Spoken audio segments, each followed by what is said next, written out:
अस्सलामुअलैकुम दोस्तों, मैं हूँ ज़ैज़ी और आप देख रहे हैं मेरा यूट्यूब चैनल। दोस्तों आज की वीडियो बहुत ही स्पेशल और बहुत ही इन्फॉर्मेटिव होने वाली है, क्योंकि ये देखें ये बल्जिंग आइज़ पे हम मेकअप करेंगे। बल्जिंग आइज़ का मतलब क्या होता है?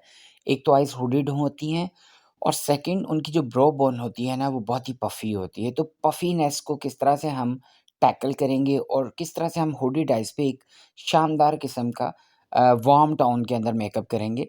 तो चलिए देखते हैं आगे चल के हम क्या करते हैं और किस वे में मैं आपको टीच करता हूँ। होपफुली कि आपको सब कुछ बहुत आसान लगेगा और बहुत ईज़ी वे में आपको समझ में भी आ जाएगा। और ये देखें सबसे पहले आइज़ को हमने सेट किया एनवाईएक्स ब्रांड के कंसीलर के साथ जिसका शेड नंबर था पोर्सिलेन और इसको हमने एक डैम्प स्पॉन्ज की हेल्प से अच्छे से सेट कर लिया है। और इसको सेट करने के बाद डायरेक्ट आज मैं अप्लाई करूँगा क्रायोलेंट ब्रांड का केक लाइनर जिसका शेड है ब्राउन। और केक लाइनर आपको पता है मैं यूज़ नहीं करता क्योंकि केक लाइनर जो होता है वाटरप्रूफ नहीं होता। तो अगर अभी मैं यूज़ कर रहा हूँ तो इसकी 2 रीज़न है। एक तो ये कि मुझे इनकी आइज़ के ऊपर डेप्थ देनी थी और सेकंड ये कि विंटर के सीज़न में आप केक लाइनर अपर लिड एरिया पे यूज़ कर सकते हो, क्योंकि अगर आपने ब्लेंड करना है तो आप कर सकते हो, लेकिन लोअर पे कभी ये गलती मत करना जिसकी वजह से मैं कभी इसको पसंद नहीं करता। अब ये देखिए आइज़ को मैंने सबसे पहले खुलवा लिया है, ओपन करवा लिया है और जब ये ओपन हो गई थी तो इनकी नेचुरल जो एक क्रीज़ आ रही थी जिसे हम हुड लाइन कहते हैं, उस हुड लाइन के ऊपर मैंने एक लाइन ड्रॉ की है, एक फ्लैट स्मॉल ब्रश की हेल्प से। और पहले तो मैं इस लाइन की डेप्थ को क्रिएट करने के लिए कलर को इक्वली पूरी लाइन के ऊपर अच्छे से पे ऑफ लेने की कोशिश करूँगा। ये ना हो कि लाइन कहीं से फीकी और कहीं से बहुत ही पॉप करती हुई हो, एक जैसा कलर आपको देना है पूरी लाइन पे। और आउट कॉर्नर पे जाके इसका मैंने छोटा-सा वी बनाया और वी बना के एक पूरी मैंने डी बना देनी है और इस तरह मैं डी बनाते-बनाते कुछ कलर जो मैंने हाथ के ऊपर केक लाइनर का लिया हुआ है, वहाँ से मैं थोड़ी-थोड़ी क्वांटिटी उठा के इस पूरे एरिया को फ़िल कर रहा हूँ ब्राउन कलर के साथ और ऐसा ही आपको करना है। अब ये देखें एक पूरी डी हमारे पास तैयार हो गई है। अब सेकंड आई पे भी मैं आपको यही समझाने की कोशिश कर रहा हूँ कि कोई भी बंदा जिसकी हुडेड आइज़ हों, उसकी आइज़ को ओपन करवा लिया करें। ओपन करते ही हमें वो लाइन उसकी जो नेचुरल हुड लाइन होती है ना, वो नज़र आ जाती है। तो उसके साथ हमें एक डायरेक्शन मिल जाती है, आइडियल लाइन मिल जाती है। उसके साथ-साथ ही हम लाइन ड्रॉ कर लेंगे। अब जिस तरह दोनों आइज़ के ऊपर मैंने अच्छे से डी क्रिएट कर ली थी और डी को क्रिएट करने के बाद इसको मैं कर रहा हूँ लॉन्ग लास्टिंग और मैटिफ़ाई। वो मैटिफ़ाई इसलिए कि आपको मैं बता चुका हूँ ये वाटरप्रूफ नहीं होता, तो इसको वाटरप्रूफ करने के लिए थोड़ा बहुत हमें ब्राउन कलर के पाउडर के साथ इसको लॉक करना पड़ता है। और उसके बाद मैंने एक स्मॉल फ्लफ़ी ब्रश लिया है और ये जो डी की शार्प लाइन थी इसको मैंने ब्लेंड आउट किया है और क्लॉकवाइज़ मूव करके मैं इसको अच्छे से इसकी शार्प लाइन को ब्लेंड करूँगा और जब तक ये शार्प लाइन ब्लेंड नहीं हो जाती, ये एरिया स्मूथ नहीं दिखता, अलग से कोई पैटर्न लाइन नहीं दिखती, तब तक मैं इसको ब्लेंड करूँगा। कभी क्लॉकवाइज़ मूव करके तो कभी कार वाइपर की तरह राइट, लेफ्ट, राइट, लेफ्ट जैसा कि मैं अभी कर रहा हूँ। तो ऐसा थोड़ा-सा बस करने से ही मूव करने से हमारी हार्श लाइन जो है वो अच्छे से ब्लेंड हो जाएगी। आप देख सकते हैं दोनों आइज़ में कितना डिफ़रेंस आ गया है थोड़ी-सी ब्लेंडिंग करने से। अभी हमने बहुत ज़्यादा ब्लेंडिंग नहीं की, क्योंकि जब हम ट्रांज़िशन शेड लगाएँगे ना, जैसे कि अभी मैं लगाने जा रहा हूँ ट्रांज़िशन शेड, जो कि मैंने लिया है मस्टर्ड कलर। और इसके साथ अभी मैं थोड़ी-सी एफ़र्ट करूँगा ताकि दोनों जो कलर हैं वो यकजान हो जाएँ और जब तक ये दोनों शेड्स एक जिस्म दो जान नहीं होंगे, तब तक मैं इसको ब्लेंड आउट करता ही रहूँगा। और प्रेशर पॉइंट मैंने बहुत ही स्लो रखा हुआ है, हवा में यूँ समझ लें ब्रश चल रहा था मेरा। तो बस इस तरह से मैं इसकी हार्श लाइन को थोड़ा-सा बस मेहनत की और बहुत अच्छे से ये ब्लेंड होता गया। और एक और भी आपको बात बता दूँ जो कि आपके लिए बहुत इम्पोर्टेंट है। किसी भी आर्टिस्ट का जब हम वॉव वाला वर्क देखते हैं ना, तो हमारी पहली नज़र जाती है उसकी ब्लेंडिंग पे, बाकी चीज़ें तो बाद में आ जाती हैं। सबसे पहले हमारी नज़र जाती है उस आइज़ मेकअप की ब्लेंडिंग पे। आपने नोट किया होगा आप किसी अच्छे आर्टिस्ट का वर्क देखते हो ना, तो आप सबसे पहले पिक्चर को ज़ूम करके आई मेकअप देखते हो, बाकी चीज़ों पे हमारी नज़र बाद में जाती है। तो दोस्तों दोनों कलर्स को हमने अच्छे से मिक्स कर लिया था, ब्लेंड कर लिया था और अब मैं इनकी लैश लाइन पे ब्लैक कलर के साथ एक लाइनर का इफ़ेक्ट दे रहा हूँ, लेकिन ये लाइनर नहीं है, इसको मैं स्मज कर दूँगा और आहिस्ता-आहिस्ता, धीरे-धीरे स्मज करता-करता इसको मैं चॉकलेट ब्राउन जो कलर है, इस पोर्शन के अंदर अच्छे से मर्ज कर दूँगा। बस मैंने ये लैश की जो है थोड़ा-सा इसको इंटेंस करने के लिए यूज़ कर रहा हूँ। अगर आप चाहें कि आप ब्लैक के साथ नहीं जाना चाहते और ब्राउन के साथ ही रहना चाहते हो, तो आप इससे भी जो डार्कर ब्राउन होता है ना, जैसे ओरियो बिस्किट का कलर है, आप उस कलर के साथ भी ये लैश लाइन को एनहांस कर सकते हैं। आप दोनों आइज़ में आप विज़िबल डिफ़रेंस देख सकते हैं। जहाँ पे ब्लैक नहीं यूज़ हुआ था, वो थोड़ा-सा फीका लग रहा है और जहाँ हुआ था, वो थोड़ा-सा डेप्थ के साथ अच्छा शो हो रहा है। तो अभी ये डेप्थ कंप्लीट नहीं हुई, अभी हम इनको कर्लर की हेल्प से लैशेज़ को कर्ल करेंगे, उसके बाद इसके ऊपर लैशेज़ अप्लाई करेंगे और लैशेज़ अप्लाई करने के बाद अगेन आगे चल के देखेंगे हम क्या करते हैं। तो ये देखें, ये नॉर्मल से वॉल्यूम की लैशेज़ मैंने इनको अप्लाई की जो कि कस्टमाइज़्ड हैं। अगर आपको ये चाहिए हो तो आप व्हाट्सएप के इनबॉक्स में आके मुझसे इसकी डिटेल ले सकते हैं। और ये देखिए, लैशेज़ को अप्लाई करने के बाद, क्योंकि अब हम इनको जेल लाइनर नहीं अप्लाई कर रहे और किसी किस्म का कोई लाइनर भी नहीं अप्लाई कर रहे, तो हमें लैश लाइन को और थोड़ी-सी डेप्थ देने के लिए ब्लैक कलर को अगेन से रीटच करना पड़ा। क्योंकि लैश लाइन की हमें जो एक डेप्थ थी वो इंटेंस करनी थी, तो इंटेंस करने के लिए मैं ब्लैक शेड को दोबारा से मैंने इसके ऊपर अच्छे से स्मज किया है और साथ के साथ इसकी जो डेप्थ है उसको भी एक्सटेंड किया है। होपफुली कि आप काफ़ी अच्छे से समझ गए होंगे और आज हमने किसी किस्म का जेल लाइनर यूज़ नहीं किया, ना ही हमने कोई विंग शिंक्ड बनाया है।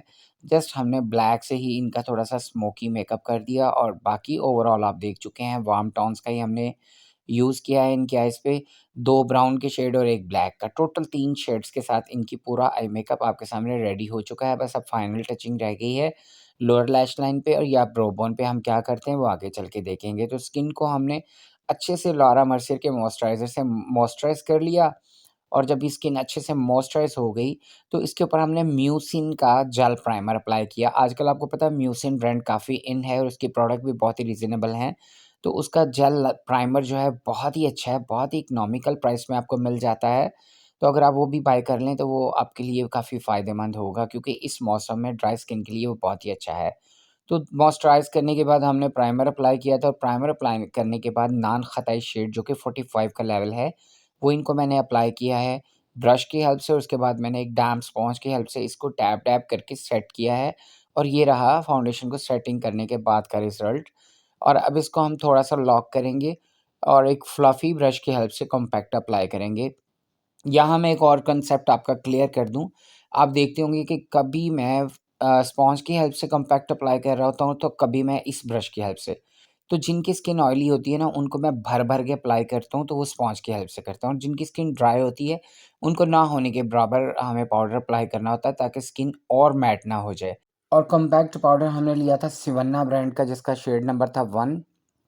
और इसके बाद हमने कॉम्पैक्ट अप्लाई करने के बाद इसको 4 टू 5 मिनट के लिए होल्ड किया और अब हम कॉम्पैक्ट को अच्छे से डस्ट ऑफ करेंगे और जितना भी इनका पाउडरी पाउडरी फेस दिख रहा है, उसको नेचुरल करने की कोशिश करेंगे। तो दोस्तों, इस तरह से हमने पाउडर को अच्छे से डस्ट ऑफ कर लिया था और अब मैं इनको अप्लाई कर रहा हूँ जी, लॉरा मर्सियर ब्रांड का ग्लो पाउडर। यहाँ भी मैं 2 चीज़ें क्लियर कर दूँ, इनका एक पाउडर है ट्रांसलूसेंट, जो कि आपकी बेस को सेट करने के लिए यूज़ किया जाता है और एक पाउडर है ग्लो, जो आपकी स्किन को जस्ट ग्लो देता है और ये मैंने ग्लो देने के लिए अप्लाई किया था और आप देख सकते हैं कि उसने अच्छी खासी ग्लो दे दी। और अब मैं इनका कॉन्टोर करने जा रहा हूँ, जिसके लिए मैंने लिया है शोपैरल ब्रांड का सेक्सी कॉन्टोर पैलेट। उसमें से मैंने इनका कॉन्टोर किया है। कॉन्टोर इनका मैं थोड़ा-सा अच्छे विज़िबल स्टाइल में करना चाहूँगा, क्योंकि इनका फेस चब्बी भी था, इनकी जॉ लाइन भी काफ़ी ब्रॉड थी और राउंड शेप में भी था। तो हम जिस हद तक कोशिश कर सकते थे इनका ट्रायंगल फेस दिखे, उस हद तक हमने इसको डेप्थ देने की कोशिश की और होपफुली आपको काफ़ी अच्छा लग रहा होगा देखने में। और इसके बाद जो है हम इनको स्प्रे करेंगे, जो कि मैंने लिया है शोपैरल ब्रांड का प्रो सेटिंग स्प्रे।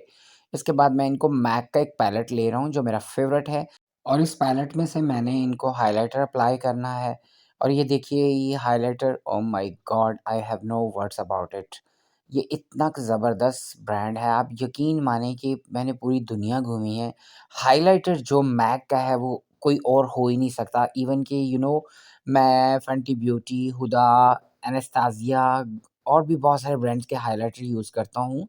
लेकिन जो मैक के अंदर एक ख़ास बात है, जो ग्लो ये प्रोवाइड करता है और जो स्मूथनेस इसके अंदर है, वो किसी हाइलाइटर में हो ही नहीं सकती। क्योंकि 90% जो हाइलाइटर है ना, वो चंकी होते हैं, थोड़े-थोड़े ग्लिटरी इफ़ेक्ट देते हैं। ठीक है, कुछ लोगों को ग्लिटरी इफ़ेक्ट में हाइलाइटर अच्छा लगता है, लेकिन मुझे ग्लास ग्लो बहुत अच्छी लगती है, जो कि सिर्फ़ मैक प्रोवाइड करता है। मैक के हाइलाइटर चंकी बिल्कुल नहीं है। तो दोस्तों अब मैंने इनकी थोड़ी-सी जो कंटूर किया था ना चीक पे और जॉ लाइन पे, उसके दरमियान जो हमने स्पेस छोड़ा था उसको हाइलाइट करने के लिए मैं थोड़ा-सा फेयर कलर का कॉम्पैक्ट अप्लाई किया। बाद में मैं इसको भी अच्छे से डस्ट ऑफ कर दूँगा। तब तक मैं इनकी आईब्रो को सेट कर रहा हूँ। इनके आईब्रो का वॉल्यूम ठीक था, नॉट नॉर्मल वॉल्यूम और नॉट हाई। तो मीडियम सा वॉल्यूम था, इसलिए मैंने कोई स्पेसिफिक कैंडल ब्रश लेके या किसी जेल लाइनर से इनकी ब्रो को फिल नहीं किया। जस्ट लाइट सा पाउडर से ही मैंने इसको टचिंग की और बहुत अच्छे से हमें उसका रिज़ल्ट मिल गया। और सेम हाइलाइटर से हमने इनकी ब्रो बोन को थोड़ा-सा हाइलाइट किया और थोड़ा-सा इनर कॉर्नर को। तो चलिए दोस्तों, अब पहले हम हेयर स्टाइलिंग करते हैं। सबसे पहले मैं आज आपको बता दूँ, डोनट को आप गलत कट करते हो। ये देखिए, इस तरह सीज़र को सेंटर में रख के डोनट को कभी कट नहीं करते। बल्कि डोनट जहाँ पे स्टिच हुआ होता है ना, वहाँ से टाँका खोल के तो इस तरह से इसको इस वे में जो है ओपन कर लेते हैं। ये एक सॉक्स टाइप एक आपको जो है फिर देखने को स्टफ़ मिलेगा और इस तरह से आप 4 से 5 हेयर स्टाइल में भी इसको यूज़ कर सकते हैं। जैसे कि आप देख रहे हैं, मैंने छोटा साइज़ का एक पोर्शन काट के इसको मैंने फ्रंट पे ही रख के पिन अप कर दिया है और अब देखते हैं इसके ऊपर मैं क्या करने वाला हूँ। तो इस तरह से हमने एयर टू एयर पार्टिंग करके सेंटर कर लिया और यहाँ से हमने एक सेक्शन को हाफ करके आगे से पकड़ लिया और एक सेक्शन मेरे हाथ में है, तो एक सेक्शन उसके हाथ में है। यहाँ से हम क्वेश्चन आंसर बाल निकालेंगे। एक को हम पीछे ले जाएँगे और अपोज़िट वाला जो है उसको हम आगे लेंगे और इस तरह हम 5 से 6 लेयर आगे ले जाएँगे और 5 से 6 लेयर ही पीछे ले जाएँगे, जैसा कि आप देख रहे हैं। जब ये लेयर्स अच्छे से आगे और पीछे इक्वली हम सेट कर लेंगे, तो फिर इसको हम अच्छे से पहले तो डीटैंगल करेंगे। अच्छे से इसको कॉम्ब करेंगे, जहाँ कहीं बालों में मेश है या कुछ ऐसा है, तो उसको हम अच्छे से इसको डीटैंगल कर देंगे। और अब जो ऊपर वाले सेक्शन में जो मैंने लेयर्स निकाले थे वो मेरे हाथ में थे, उनको मैंने इस डोनट का जो मैंने पीस एक कट करके फिक्स किया था, उसके ऊपर इनको स्प्रेड कर दिया है और आप देख सकते हैं ये लाइन्स कितनी विज़िबल हो गई हैं। इन्हें हमें अलग से सेक्शन पिन या जूड़ा पेन की हेल्प से लाइन्स को विज़िबल नहीं करना पड़ा। तो इस जो हेयर स्टाइल का पर्पज़ था बनाने का, आप अपनी मर्ज़ी से इसकी वेरिएशन दे सकते हैं। मैंने सिर्फ़ आपको टेक्नीक बताई है कि इस तरह से आप पार्टिंग करके बालों को आगे-पीछे इक्वली अंदाज़ में, इक्वली क्वांटिटी के साथ अगर आप इस तरह से ज़िगज़ैग करेंगे, तो आपका ये लाइन्स बहुत ज़्यादा विज़िबल हो जाएँगी और आपको बिल्कुल भी मेहनत नहीं करनी पड़ेगी। अब देखिए, जो बैक वाले बाल थे ना, जहाँ पे मुझे कहीं फ़ील हो रहा था कि यहाँ से मेसी हैं, उनको मैंने थोड़ा नीट कर लिया है और अब ये जो फ्रंट के लेयर्स हमारे पास बचे हैं, इनको हम थोड़ा-सा स्प्रे करेंगे और इस तरह 2 फिंगर की हेल्प से इसका कर्व जो है वो चीक की तरफ निकालेंगे और यहाँ पे हम इसका एक पफ बना देंगे, एक फ्लिक सा गिरा देंगे और इस फ्लिक को हम पीछे जाके बैक कोम्बिंग के अंदर अच्छे से पिन अप कर देंगे और इसके बाद हम यहाँ पे स्प्रे करके फिंगर की हेल्प से इसको अच्छे से नीट कर लेंगे और जो बाकी के पीछे वाले बाल थे उनको हमने अच्छे से कर्ल कर लिया था।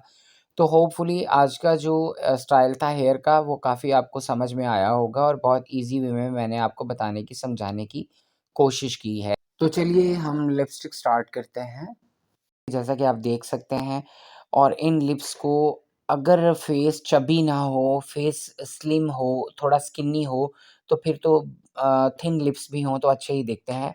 लेकिन अगर आपका फेस थोड़ा ब्रॉड है और लिप्स थिन है तो वो मज़ा नहीं करेंगे। तो लिप्स को थोड़ा-सा ट्रांसफॉर्मेट करने के लिए मैंने वही एक्वा का केक लाइनर लिया है जो मैंने आइज़ पे यूज़ किया था। उसकी मदद से पहले मैंने इनके जितने नेचुरल लिप्स थे वहाँ मैंने एक आउटलाइन अप्लाई कर ली है।